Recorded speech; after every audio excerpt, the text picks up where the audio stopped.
बहुत जल्द शुरू भी हो जाएगा। कई जगह सर्वे हुआ भी, एक बार देखिएगा तो डिजिटल तरीका से हो चुका है। लेकिन अब जो सर्वे होगा आपके पंचायत में जो पहुंचेंगे, मेरे साथ गौतम सर हैं और गौतम सर कानूनगो के पोस्ट पर पोस्टेड हैं, तो ये थोड़ा सा सही डायरेक्शन में आप लोगों को बताएंगे। बहुत सारे लोग डरा दे रहे हैं कि आखिरकार इस सर्वे होगा तो क्या होगा, सर्वे होगा तो इसमें कौन कौन सा कागजात आपके पास होना चाहिए, क्या क्या चेक किया जाएगा, क्या कैसे सर्वे होगा। सर आपका स्वागत है एग्जाम टूर में। बहुत बहुत धन्यवाद। सर बहुत लोग ऐसे हैं जो पहली बार, चूंकि अभी तो 100 वर्ष के बाद बिहार में सर्वे होने जा रहा है, तो कब से शुरू हो रहा है सर्वे? ये बिहार विशेष सर्वेक्षण का कार्य 2020 में भी स्टार्ट हुआ है। 2020 से 20 जिलों में चल भी रहा है। कुछ जिला में बहुत मौजे में फाइनल भी हो चुका है और इस बार अगस्त से, इसी महीने से 18 जिलों में स्टार्ट है। अभी सर्वे में हर एक गांव में, हर एक अंचल के हर एक गांव में ग्राम सभा का आयोजन किया जा रहा है। ग्राम सभा का आयोजन का मुख्य उद्देश्य ये है कि सर्वे में रैयतों की सहभागिता क्या है, रैयतों को सर्वे के बारे में डिटेल बताया जा रहा है और उनको सर्वे के दौरान, जैसे आप बोले कि क्या क्या डॉक्यूमेंट्स देना है, तो उनको सर्वे के दौरान क्या क्या कागजात देना है। जिससे कहने का मतलब हुआ कि बहुत लोगों का, इन्हीं का खतियानी जमीन है, बहुत लोगों का खरीदगी भी जमीन है, बहुत लोगों को बंदोबस्ती पर्चा के द्वारा प्राप्त होता है, बहुत लोगों को बास्कित पर्चा के द्वारा प्राप्त होता है। तो मैं बता दूं कि जिनको खतियानी जमीन है, जिनके पास सिर्फ खतियानी जमीन है, तो सर्वे यहाँ 2 तरह का है। कहीं CS सर्वे है जो 100 साल पहले हुआ है, अंग्रेज के शासनकाल में ही कराया गया, और 50 साल पहले हुआ है रिविजनल सर्वे, जो कि पूरे बिहार में नहीं हुआ है, कुछ कुछ जिलों में हुआ है। तभी जो बिहार विशेष सर्वेक्षण का कार्य चल रहा है, पूरे जिला में चलेगा, पूरे जिला में चल रहा है, 38 जिला में चल रहा है। तो कुछ जिला वैसे हैं जहां CS खतियान लागू है, कुछ जिला ऐसे हैं जहां RS खतियान लागू है। तो जहां RS और CS क्या होता है, बहुत लोग नहीं समझ। हाँ, CS सर्वे जो अभी तो बताया मैं कि 100 साल पहले जो अंग्रेज के शासनकाल में कराया गया वो कैडेस्ट्रल सर्वे है। और पहले तो हर जिले में CS सर्वे था, लेकिन बिहार सरकार के द्वारा 1950 के बाद कुछ जिला में रिविजनल सर्वे स्टार्ट किया गया, कुछ जिला में रिविजनल सर्वे लागू भी है। जैसे मैं बता दूं, गया, नवादा और कुछ कुछ जिला में किशनगंज, पूर्णिया, इस सब में रिविजनल सर्वे लागू है। रिविजनल सर्वे में ये हुआ कि मान लिया CS सर्वे में खतियानी रैयत तो कुछ और होंगे और रिविजनल में वो चेंज हो गए हैं, कुछ तो चेंज हुआ। मान लिया 50 साल पहले का खतियान है, एक 100 साल पहले का खतियान है, दोनों में डिफरेंस है।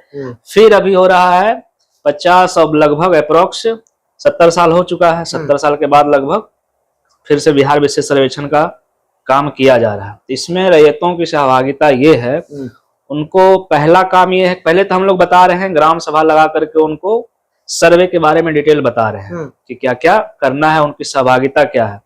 पहला काम उनको एक वो सेल्फ डिक्लेरेशन देंगे कि हमारा स्व घोषणा, उसको प्रपत्र 2 और 3-1 में भर के देंगे। प्रपत्र 2 और 3-1, हाँ।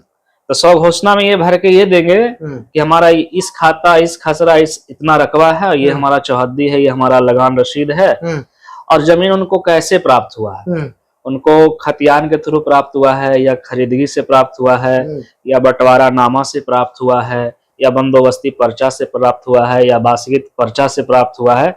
इस तरह से अगर प्राप्त हुआ है तो उनकी वो कॉपी लगाएंगे उसमें, मतलब जिस प्रकार से आपका जमीन है।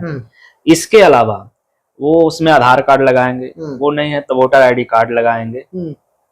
इतना वो फॉर्मेट जमा करके वो ऑनलाइन भी दे सकते हैं और वो ऑफलाइन भी, जहां उनके अंचल में जहां ऑफिस बनाया गया है वहां वो जमा कर सकते हैं। मतलब ऑनलाइन करे तो ऑनलाइन अपने से कर सकते हैं? हाँ, अपने से कर सकते हैं। अगर ऑफलाइन करना है तो आपको अंचल जाना पड़ेगा। जहां हमारा अंचल में ऑफिस बना है, कहीं कहीं अंचल में भी ऑफिस है, कहीं कहीं उस अंचल में जो पंचायत सरकार भवन बना है वहां ऑफिस है।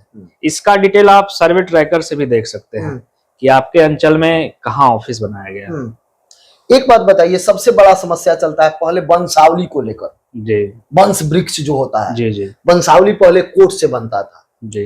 अभी जो आप लोग वंशावली लीजिएगा वो कौन कैसे बनेगा और किसके द्वारा मान्यता प्राप्त है? वंशावली बनाने का जो प्राधिकार अभी दिया गया है अंचल से, तो उसमें सरपंच साहब और पंचायत सचिव जो हैं उनके अनुमोदन से वो बनाया जाएगा। इसके लिए कुछ करना नहीं है, अंचल में जाएंगे, वो 10 रुपया के शुल्क एक रसीद कटाना है, उसके अनुसार वो वेरीफाई करके बन जाएगा।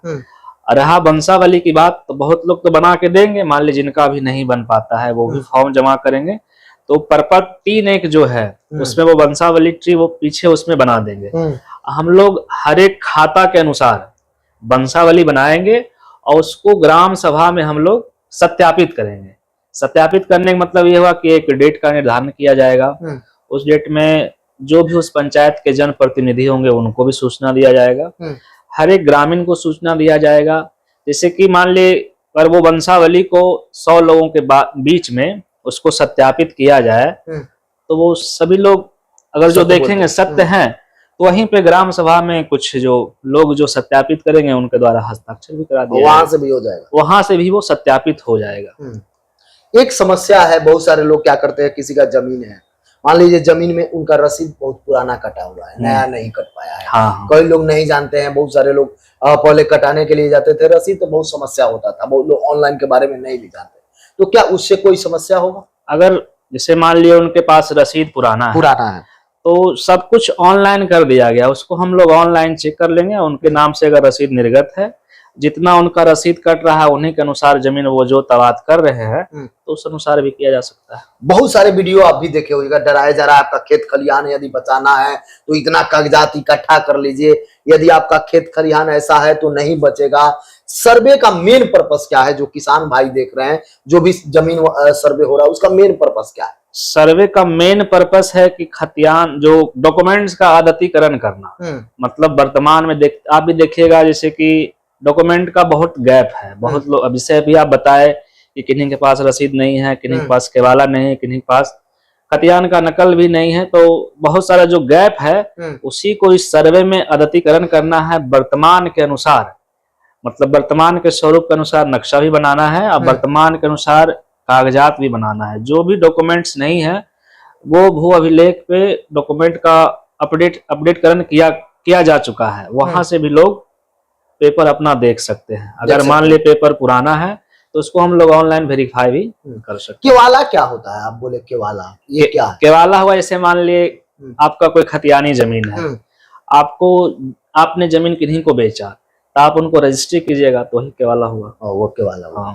जैसे बहुत सारे लोग ऐसे भी चलेंगे जो न्यायालय में विवादित जमीन है, उसका क्या होगा? क्या उसका सर्वे होगा या उसको छोड़ दिया जाएगा? न्यायालय सर्वे हर एक इंच का होना है। अभी सर्वे ग्रामीण क्षेत्र का हो रहा है, नगर पंचायत और नगर परिषद को भी छोड़ करके जितने भी ग्रामीण क्षेत्र है उनके हर एक प्लॉट का सर्वे हो रहा है। रही विवादित की, जिसे बोले कि आप विवादित न्यायालय में केस चल रहा है, तो विवादित तो 2 पक्षों के बीच चल सकता है, जितने भी पक्षों के बीच चला जाएगा तो उनसे सारे से कागजात लिया जाएगा, जिनका वैध पेपर रहेगा उनके नाम से सर्वे में नाम दिया जाएगा और अभियुक्ति में लिखा जाएगा कि न्यायालय के फलाफल से ही प्रभावित होगा। अब मान लिया किन्हीं को न्यायालय से ही मिल गया, किन्हीं को जजमेंट मिल गया तो उन्हीं के नाम से कर दिया जाएगा। और जजमेंट अगर फाइनल नहीं आया तो वो पेपर वो तो सर्वे होना ही है, लेकिन अभियुक्ति कॉलम में वो न्यायालय के फलाफल से प्रभावित होगा ये उसको ये लिख देना है। 2 कंडीशन इसमें होता है। गांव के लोग बहुत सारे ये प्रश्न कर रहे थे, न्यायालय में मामला चल रहा है या मामला अभी आपस में विवाद में चल रहा है, जमीन किसी और का है लेकिन वो कब्जा किसी और का है, तो उसका सर्वे कैसे होगा? हाँ, जैसे सर्वे का प्रक्रम है, किस्तवार भी है। जब स्थल सत्यापन में हम जाएंगे, अमीन लोग वहाँ स्थल पे जाएंगे, सत्यापित करेंगे, तो किस्तवार के समय जिनका दखल है उनका ही नाम लिखा जाएगा दखल कॉलम में। और जो मान लिए विरोध आपत्ति जता रहे हैं तो उनका अभियुक्ति कॉलम में लिखा जाएगा आपत्ति, जो भी आपत्ति कर रहे हैं उनका नाम लिखा जाएगा। जब खतेदास लिखने की बारी आएगी तो दोनों को सूचना दिया जाएगा। अब जिनका वैध कागज रहेगा उन्हीं के नाम से खतियान, मतलब कागज देखा जाए। हाँ, कागज तो देखा है, कागज ही मस्ट। अगर मान लिए कोई जबरदस्ती किन्हीं का जमीन कब्जा कर लिए हैं तो उनका तो नहीं हो जाएगा, जिनका वैध कागज रहेगा उन्हीं के ही नाम से खतियान। अगर कोई विवादित जमीन भी है, यदि आप लोग जाते हैं वहां देखते हैं सब कुछ बातचीत होता है, दोनों पक्ष यदि सही होता है तो वहां से सब कुछ मामला शांत भी हो सकता है। हाँ, सुलझाया भी जा सकता है। वहां नहीं सुलझाया जाएगा। जैसे दोनों प्लॉट पे गए, वहां विवाद हुआ तो पेपर देख करके ही सुलझाया जाएगा ना। जिनका वैध पेपर रहेगा उन्हीं के नाम से ही खतियान बनाया जाएगा। पेपर तो किन्हीं एक ही का वैध होना हाँ, है, एक ही का किसी एक तो का जिनका वैध रहेगा उन्हीं के नाम से खतियान बनाना है। बहुत सारा सरकारी जमीन भी है, लेकिन उस पर बहुत सारा अतिक्रमण है, बहुत सारे लोग उसको मतलब अपना कार्यक्रम करते हैं, सब घर बनवा लिए, ये सब का सर्वे कैसे चलेगा? देखिए जो सरकारी जमीन है, खास करके गैर मजरूआ मालिक और खास, गैर मजरूआ मालिक और खास का अगर